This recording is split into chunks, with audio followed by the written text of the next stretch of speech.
Welcome to Crime Most French, a weekly podcast taking you through intriguing cases carried out on French soil. Researched and narrated by Cedric and rudely interrupted by me, Melanie. We're the true crime podcast All the Lions. Crack open le vin and let the mayhem commence. The case this week is that of Janet Marshall. On Sunday, 28th of August 1955, a bunch of teenagers from Belloy-sur-Somme, in the north of France, discovered the lifeless body of Janet Marshall in the bushes. Janet Marshall? That doesn't sound incredibly French. No, she's English. I see. The search will go on for many months before the killer is caught.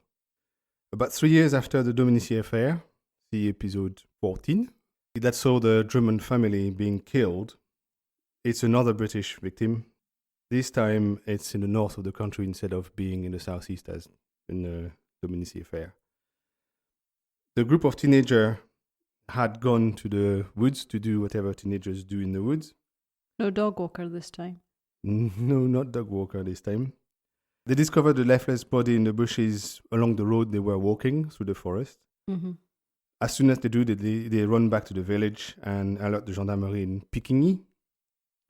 The gendarmerie quickly goes to the location and the body is examined by the gendarmerie and the mayor of the village. Okay, the mayor's once again injecting himself. Yeah, it looks like mayors were doing things at the time, not like they do now, but no, not at all. They seem to get involved in things at the time.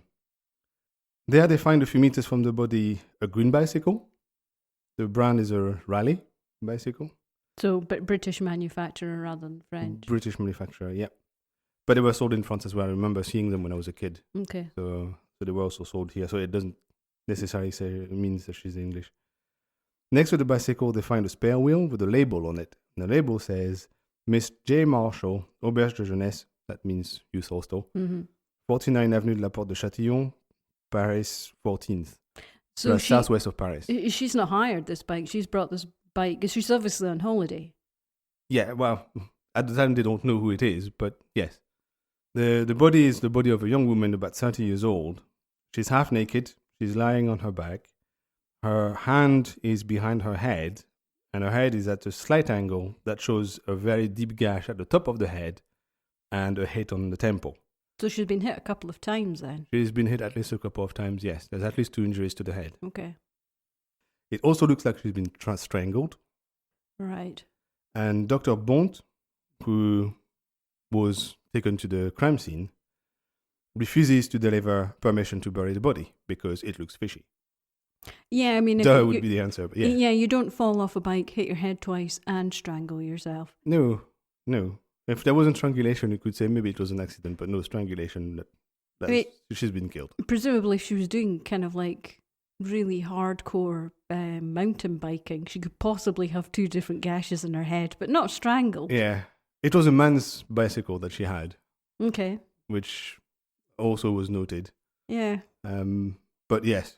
Yeah, clearly she had been killed by someone. Mm-hmm. At first sight, the death could have occurred about 2 days earlier. Okay. Looking at the composition and everything. But the question is, why wasn't the body found by anybody else when hunters and walkers were known to be in the area? Mm-hmm. And usually it's dog walkers that find bodies. That's their job. So. Well, yeah, maybe especially if you think about the hunters, they tend to have animals with them, you know. Yes, you would think that the dogs would have found the body and stuff, but nothing was reported by anyone. So weird. That's a weird question the gendarmerie wants to answer. Searches in Paris revealed that the victim was Janet Marshall. Mm-hmm. She was born on the 7th of September 1925. She's a primary school teacher in Nottingham. And Nottingham is where the German family started their trip when they got killed in France, episode 14. Wow. So there must be a Nottingham curse. Yeah, spooky coincidence. Yeah. She had arrived in the area on the 24th of August. She slept at a youth hostel. She seemed to go around youth hostels because it was cheap. She took the road back to Amiens on the 25th, and she had a plane ticket for the UK on the 26th. The plane ticket is never found near the body, so it's missing. Also, the gendarmerie notes that they found no luggage near the body. But what they found was a copy of the Herald from the 26th. So that would mean that she was killed after the 26th. that was bought on the 26th in the morning. Mm-hmm. The next day, Dr. Beauvoir does the autopsy in the local school's recess hall. Bit gruesome for the kids. Traumatized kids, but remember it's late August, so they're still on holiday. Yeah. On Tuesday, 30th of August, the body is temporarily buried in a grave in the next village, Right. in Chaussée-Thirancourt. Many villagers turn up for the funeral, and later her body will be moved to another grave next to 3 British soldiers who died during World War One, just so that she has company. Yeah. That's it's kind of touching, I guess, turning up to a complete stranger's. Well, cemeteries here tend to have areas. So cemeteries that are in areas where lots of French soldiers died, for example, tend to have a British corner, a German corner, a French corner, or whatever. Yeah. So it could be that's what they were doing. Remember, it's in the Somme area, and they had buried a lot of soldiers because that's where many of the massive battles for World War happened, and millions of soldiers died. Yeah. No, I'm not saying. So I'm talking about the burial before she went to the to be buried with the soldiers. Oh yes. The one before that, where all the villagers turned up. Yes. I'm saying it was nice of all the villagers to turn up. Yeah. There's photos, lots of photos of the website, and yes, there's photos of a large group of villagers at the funeral. Yes. Of course, they probably just wanted to get together and gossip about the. Well, of course, there was some of that. The actual incident itself. That was the event on the village. But it's still nice. Years. I mean, presumably she didn't know anyone in the area. No, nobody knew her. No. So. She had been spotted by a few people, but that's about it. Yeah. So the investigation starts at that point. On the 31st of August, so a few days after the body was found, a giant search of the surroundings is organized. The woods, the local swamp, everything is searched by hundreds of police and police adjacent personnel. They even have 3 search dogs, but they find absolutely nothing. Okay. Not a trace of anything. On the same day, a shopkeeper for Pekingese says that he saw Janet pass by before her death. So she's been spotted in the next village on that day. Okay. The investigation continues into September. The gendarmes interrogate all the neighbors of the surrounding the crime area and all the villagers of the 3 villages that surround the area. Also, one evening, all men 60 years and older are called to the various mairies in the area to account for their whereabouts on the day of the murder. That's a huge net to cast. They are casting the biggest net they can because at the moment they have nothing to go on. They barely know who she is, and there's no evidence of anything. I mean, and this must be one of the most difficult kind of murders to solve. It was just this fish out of water, no connection. Yeah, starting in the investigation of somebody who nobody knew, wasn't from the area, who was killed, possibly not by a local. Yeah, you have nothing to start with. So, I guess they went for everybody, hoping that somebody would come up, somebody or something would come up. Mm-hmm. Presumably, if they're asking men, she was. Well, they probably assumed that the woman wouldn't be strong enough to hit her on the head a few times and strangle her. If she was partially dressed, had she been assaulted? Had she been sexually They couldn't assaulted? tell. The body was already too decomposed. Remember, it's late August, so it would have been very hot for 2 or 3 days before she was found. The doctor said he can't tell. So they don't know that. So, but they obviously assume that she was. More witnesses come forward. There's a doctor that says he saw 3 other cyclists near the village of Chaussée-Thirancourt. A railway employee says she saw her in the nearby railway crossing in Pekingese. Okay. So she's been spotted a few times, even though she didn't talk to anyone. On the 4th of September, a suspect is arrested, so good news. His name is Robert Payen, and his nickname is the Colossus of the Swamp. Okay. Because apparently he was huge. I don't think I have a photo of him. I need to double check, but I don't think I have a photo of the Colossus of the Swamp.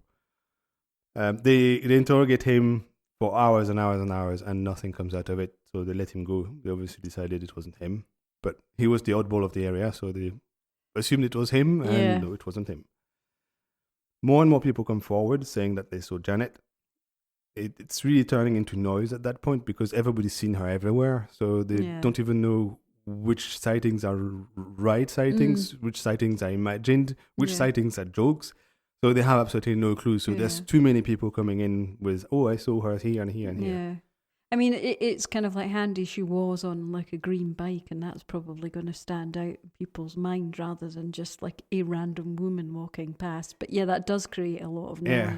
Because it's still very fuzzy. Mm. So the description really could match lots of people. Yeah. And at the time, we're talking early 50s, lots of people were moving around on bikes because cars were still expensive. So remember the restrictions on food and stuff in the UK stopped in 54, so that would be 1 year after that. So it's very, very soon after the war. So when you say we're looking for a woman on a green bicycle, there might be hundreds of those in the area. So yeah, at the moment, nothing is useful in the inquiry. They get too much noise, they get nothing, no evidence, no nothing. Desperate, the gendarmerie at some point considers that maybe like in the Drummond family affair, there was some possible spy involvement. Remember, he was involved in doing research for the government during the war. Yeah, that's right. He was helping with nutrition, increasing yields. Yes, crop that's yields. What it was. So they think that maybe it was something similar. They learned that she had been in the army, but of course... Hadn't everybody? Well, she was in her 20s or 30s. So yes, she would have been in the army or close to the army during the war. So nothing surprising there. No. But again, no, nothing comes out of that. Of course. It's the line of inquiry is dropped very quickly. Yeah. On the 5th of September, they questioned 2 CRS. CRS are quite control gendarmerie. Okay. But again, nothing comes out of it. They were in a weird place together, but no, that was it. On the 6th of September, the vice consul from the UK comes with the judge to the cemetery to see the grave. And on the same day, the gendarmes searched the grounds of the Belloy-sur-Somme castle. Still nothing. On the 9th of September, Janet's body is exhumed and a new autopsy is performed in the cemetery's chapel. That seems just so unnecessary. Yeah, it's nearly 2 weeks later, and some of her organs are sent to a lab for testing. I still, it just strikes me as being just such... I mean, it looks like they're just looking... But they're just trying everything. But they also obviously want to be seen to be doing as much as they can, I guess. Yes. But the locals are probably putting pressure on the local forces to solve that murder. I'd imagine the English government's also putting pressure on. Yeah. I've heard people complaining that they didn't feel safe and they wanted somebody arrested in the newspapers and stuff. So, yes, there was pressure to do something at least. Pressure from all sides, probably. Yeah. But nothing comes out of anything at the moment. It's just the investigation stagnating. There's 2 weeks later, they have still nothing to even start. Eventually, the gendarmerie even questions whether the body was killed where it was found or killed somewhere else and moved. Right. They look into that a little bit, but then give up as well. They decide she must have been killed there. On the 12th of September, there's a British tourist that says he saw Janet talking to an old woman near a railway crossing in Piquigny, when he passed on the train from Paris to Boulogne. And that looked serious, but then the gendarmerie thought about it and they decided he was passing by at about 100 kilometers an hour. How could he have seen a woman he didn't know for a fraction of a second and recognize her? So they decide that no, he's just talking rubbish. It's one of those who are everywhere and have seen everything, and it's bullshit. Well, not unless he's Steve Austin and he has bionic eyes. Exactly. Yeah, but no, that was so unlikely. Yes. But that was more noise to get in the way of the inquiry. On the 15th of December, the gendarmerie does a reenactment to try to see if anything could have happened that they haven't noticed or if anything is strange. But did you say December? September. I said December. That's the 12th of September. Okay. The 15th of September. On the 17th of September, the British consul comes from Lille and again visits the grave. So more pressure. There's a lot of activity around the grave, but not that much on the resolution of the crime. They obviously want to keep it in the limelight. Yeah, I guess so. Yes, because that would have been in the newspaper. So yes, they want also to put pressure, I guess, on the gendarmerie to solve the crime.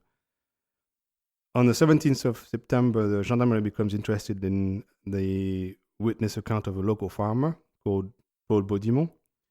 He says that he saw a van parked near where Janet was found on the 26th of August. So they get very interested in that, mainly because then that could possibly tie to someone. Mm-hmm.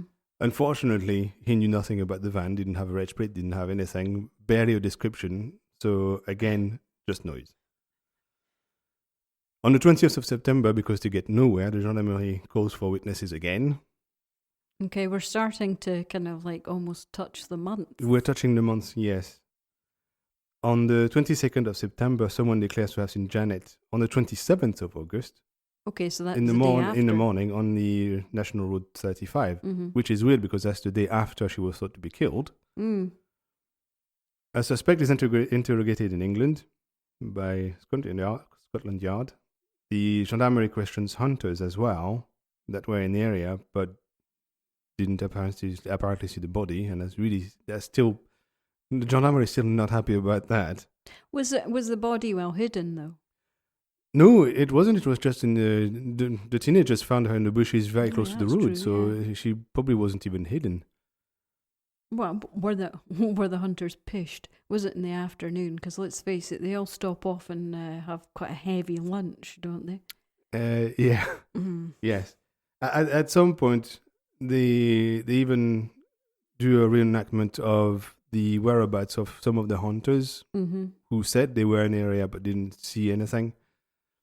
And they really tried to understand how it was possible that hunters used to blood and dead animals would have walked past the body, not seen it, their dogs not seen it. Mm. That makes no sense to the gendarmerie. So they do a reenactment and they get a sheep head from the local slaughterhouse and they put it in the bushes and they ask the hunter and his dogs, I think it was one dog mainly, walk past and see what happens. And when he walked past, not knowing what he was supposed to find, the hunter saw nothing. His dog went to the sheep head, found it, sniffed it, and went away. Okay. And that's how the gendarmerie realizes that, maybe the hunters are not lying. Maybe their dogs saw something. They weren't paying attention to the dogs because they were on their way home. Yeah. And the dogs weren't interested. Mm. And that was it. Yeah, so that's the hunters out of the equation because now they're assumed to not lie. Well, I mean, if a dog isn't really interested in a sheep's head, it's certainly not going to be interested in a human dead body, cadaver. So obviously they are well fed. Yes. They might have been well fed, tired, and just couldn't be bothered. So, and they didn't indicate anything and just continued their way home. Okay, so nothing suspicious after all. No. On the 24th of August, a witness says that they've seen a Peugeot 203 registered in Paris near where the body was found, and that's very interesting to the gendarmerie again. And he says he saw 4 people in the car. Again, that's very interesting. Tight squeeze. That's when the story hits the national newspapers, because when they hear the story, they are reminded of the Dominici affair. Ah, yeah. Like 3 years earlier, I think. And that sold a lot of paper. And the newspaper are thinking, we'll do the same thing. We're going to sell a lot of paper. So they are trying to now talk about it in the national press. This is also when Scotland Yard get properly involved with Interpol and they start arresting and questioning people in the UK. Mm-hmm. 8, I think, at that point. But still, nothing comes of it. Nobody's seen anything. It's just there's nothing in this case. Well, I mean, you're looking for a complete needle in a haystack. Yeah. On the 14th of October, the gendarmerie decides that they are looking for a cyclist, not a car, from outside the area, who was seen in the village before and after the murder. Right. And there's been a few witnesses, including the local postie, who saw somebody near the cemetery that they didn't know. So they think that might be the person. Based on all the witness statements, including the local postie, the gendarmes create a composite portrait, a photo fit. Photo fit, yes. Of who they think the suspect is, and they decide to circulate it. And the idea for that comes from a young inspector called Henri von Asche, who had used the same technique in Lyon when he was working before, 2 years earlier, I think. Mm-hmm. And that had led to solving a murder, because circulating that portrait reminded witnesses of who that person was, and he was arrested, and that was the murder. So he thinks, why not? Yeah. So this is kind of like to move away from the actual kind of like artist sketches that They sometimes still get used. It's also on the website, and it does look like a good photo of someone. Yeah. What they've done, and it kind of looks like the guy they think it is. Mm-hmm. So they circulate that. On the 4th of December, a soldier on permission finds the victims' belongings in the grounds of the castle of Iseux. They finally turn up. So they find Janet's travel bag, Mm-hmm. they find her bicycle bags, and they find most of her clothes. So that could be where she was murdered then. That could be, but it turns out, no, that's not where she was murdered. She was murdered where she was found. Right, okay. That's where her stuff was dumped. Okay. One thing that's important is that her camera, which she was known to have, isn't found. Right. We will see later why it's important. Early in the inquiry, a moped was found abandoned near the cemetery. Okay. And it had been stolen near Paris. It was tracked to the owner. Because at the time, I don't know when they stopped doing that, but at least until the 60s, bicycles had reg plates. A plate that was riveted to the frame. And my great-grandfather, who was a blacksmith, but also was doing horseshoes and bicycles, had a whole bunch of those, and that's how I first saw them. So they were like a rectangle, a curved rectangle that would go on the frame, and you could rivet it. Yeah. So actual push bikes had to be registered to someone. Everything had to be registered, yeah. Bicycle, moped, bikes, cars, everything. I'm now just thinking about the bike place in Amsterdam. Uh-huh. Just all those, like, what seemed like hundreds of thousands of bikes registered to someone. Oh, the car park was 5,000 bikes, yeah. Yeah, it was insane. Yeah. And the motorbikes had reg plates that were in line with the front wheel on top of the... Yes. And they stopped doing those because in case of accidents, they tended to go through people's heads. Because they were just in line for your head. So if you went over the handlebars, you would hit that plate and it would go straight into your head. Wow. So they stopped doing that for motorbikes. And that's why motorbikes now only have one reg plate, which is at the back. At the back, yeah. They don't have one in the front anymore. Anyway, we're digressing there. That inspector wants to solve that moped theft because in his head, that weird moped that appeared from nowhere at the right time has to be linked to the murder. He's the only one who thinks of that link. And that kind of makes sense. She's out of place, and that... They also know she was in Paris. Yes. So somehow in his head, it means that they must be connected. So he wants to solve that theft, thinking that it would lead to the murder. I don't think it's that much of a leap, but yeah. Yeah, well, he was the only one thinking of that. So he did it on his own. Mm-hmm. Nobody helped him, and he just started to look for who stole that moped. Mm-hmm.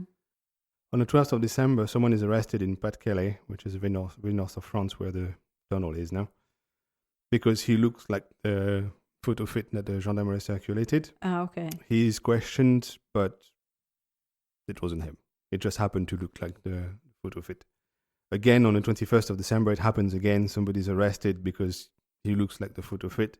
He's questioned, but no, he wasn't in the area or anything, so it's not him again. So but at least people are noticing. Yeah, well, I guess, you can see it in a good way as well as a bad way. It gives you a direction to look in. Well, it gives you false positives, but at least it shows that people have noticed the portrait in newspapers and are looking for someone. Yeah. So I guess it already worked, but it didn't provide any information. Finally, on the 7th of January, in Sucy-en-Brie, near Paris, Sucy-en-Brie would be east of Paris, Robert Avril is arrested for the theft of a moped. So the story is that he got involved in a car accident. He was on his moped and he was hit by a car. Oh, okay. But he just ran away. He didn't stay.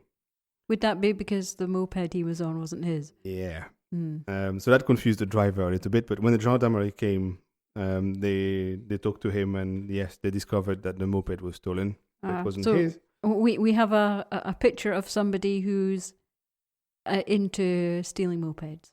Yes.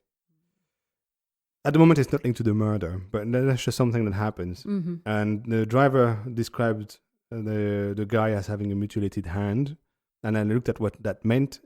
And the story is that guy, Robert Avril, in 1918, when he was 6, he found a bomb because that was the end of the First World War. So in the north of France, the fields would have been littered with exploded bombs and shells and whatever. Probably still is. Yeah.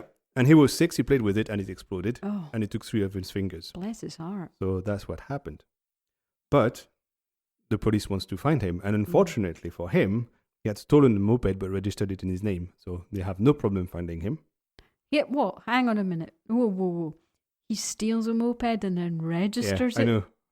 Nah. So the moped, they must know the moped is stolen from the serial number. Yeah. And yes, he put the plate on his name. And anyway, so they find him easily.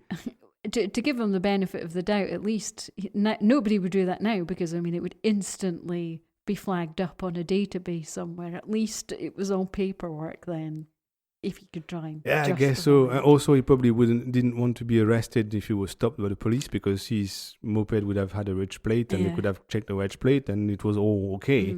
It's only if they checked the serial number to check if it was his that they would notice. And he probably assumed that it would not happen. Unfortunately, he was in an accident and therefore it happened. So they find him very easily. He's a suspect number 17.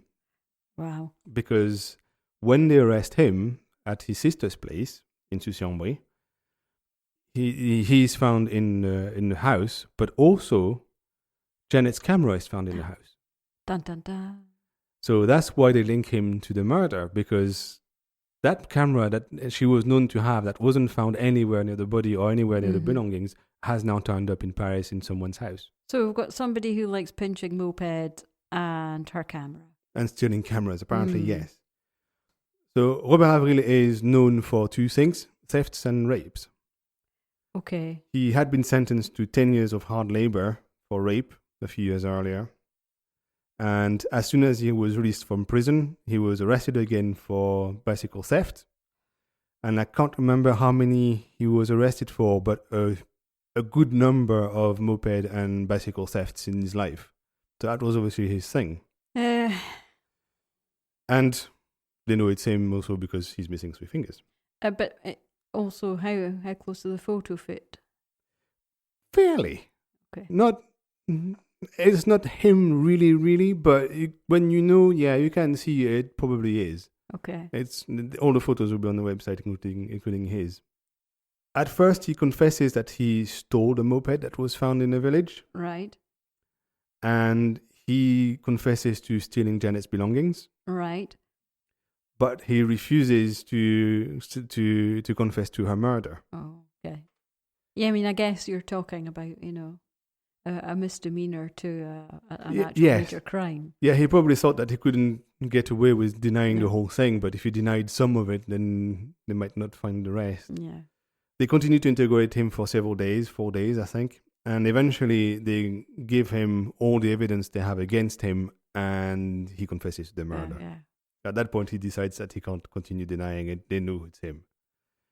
A bit later in January in 1956, he is taken back to the village and he takes part into a reenactment where he's asked to show exactly what he did to Janet. And there's photos of that on the website as well when we see him strangle one of the cops to show how he strangled her. That seems a bit unnecessary. Yes. But when they were doing the reenactment, not only they had judges, instructing judges locally, but they also had all the police and they had the press and they had the villagers. So you can imagine the crowd and the noise the crowd is going to make knowing that there's a murderer there. Yeah, just a circus. So they scream and insult him and blah, blah, blah. But there's lots of photos taken. So that's how we know what happened. I don't think there's anything more scary than a group of women or men just baying for somebody's blood like that. You see these people that wait outside courtrooms and police stations. Yeah. And it just mystifies me and terrifies me at the same time. Yes. And that was the case in there. Strangely, he refuses to admit that he hit her on the head. So he's admitted to stealing her stuff, killing her, but not hitting her. I don't know when he said what it meant, but he denies that he hit her. No, he's happy to be seen as a murderer, but not a savage, brutal murderer. Yeah, I guess. But really, it doesn't matter at that point. That's just weird. Yeah, it's just strange. Yeah. They do another reenactment at the Castle of Viso as well, where all her belongings were found, and he explains that, he threw everything in the bushes and blah, blah. So everybody's happy that what he says is what they think happened. Okay, so it looks like the guy. That really looks like the guy. Yeah. And on the day of the reenactment in the castle, it's a Thursday, and the kids are not at school, so they come with their parents to the reenactment and shout and insult the guy as well. So it's a grand day out. It's a bit like going to the hugely guillotine. Mystifying. There obviously wasn't execution. much to do in the 50s in rural France. Yeah, I guess so. The British press released the news that they found the murderer of Janet and said, Marshall. "Well done, chaps. Good show. You managed to solve an incredibly difficult not quite. murder." They say that the French police is incompetent and uses out-of-date methods. They all do that. They barely talk about the case itself. They barely mention Janet Marshall apart from the title. And the rest is just criticism of the French police who took way too long to solve the murder. They still solved it in like 3 months or 4 months. So it's not that bad in the 50s. Yeah, that is excellent. And for such a difficult crime. Yeah, when you have nothing to go on. It was two random people who met and one of them killed the other in a place none of them belonged. It's not that bad, and they had no DNA. They had none of these techniques that we have today. So no phone tracking, no nothing. So really, it's not that bad. Oh no, I think it's. I mean, to me, that wouldn't have surprised me if you said that, and they never found her. I mean, it does seem reasonably unsolvable because very hard to solve because she that, had no. You didn't have any witnesses to her actually being murdered.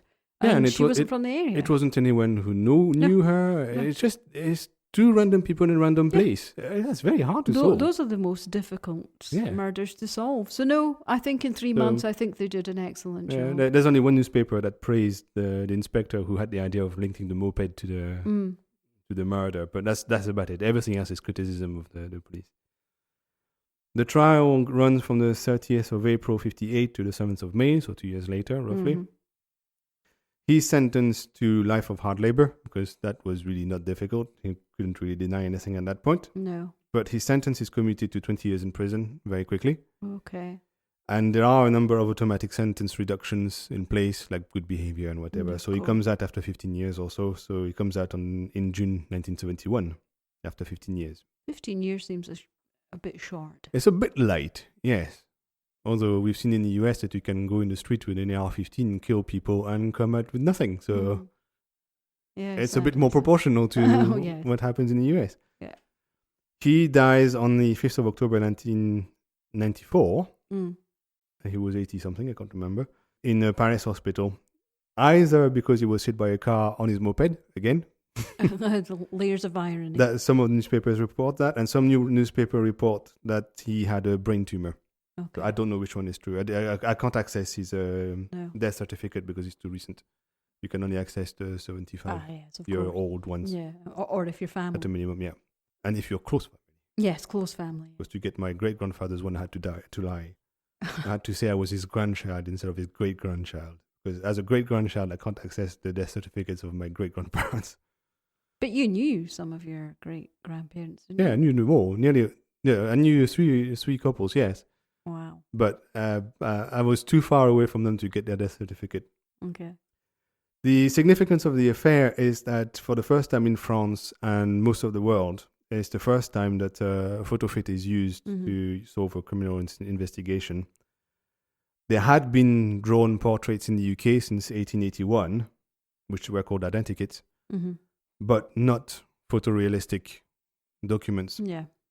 The French police drew inspiration from an invention from 1953, so a very recent invention, which was a game where you were using a photo fit system to recreate the portraits of famous people like singers and cinema actors. That sounds like a fun game. Yeah, it flopped and the guy who tried to solve it went bankrupt. But the police remembered it and thought, maybe we can do something with that. And they did, and it worked really well. Oh, there you go. And the FBI gets wind of the idea, and they start doing the same thing from 1968. Yeah. So that really surprised me. I thought that would have been something they started doing in the early 20th century, but apparently not. It waited until 1955 to happen. Before that, it was only drawings. And we've seen some of the drawings in... oh, yes. Some of the bad police drawings. Some of them are so nasty and scary. So yeah, that's the first photo fit. Yeah, and that's the end of the story. Yeah, and I think it definitely shows you that a picture can definitely paint more than 1,000 words and be ever so more useful.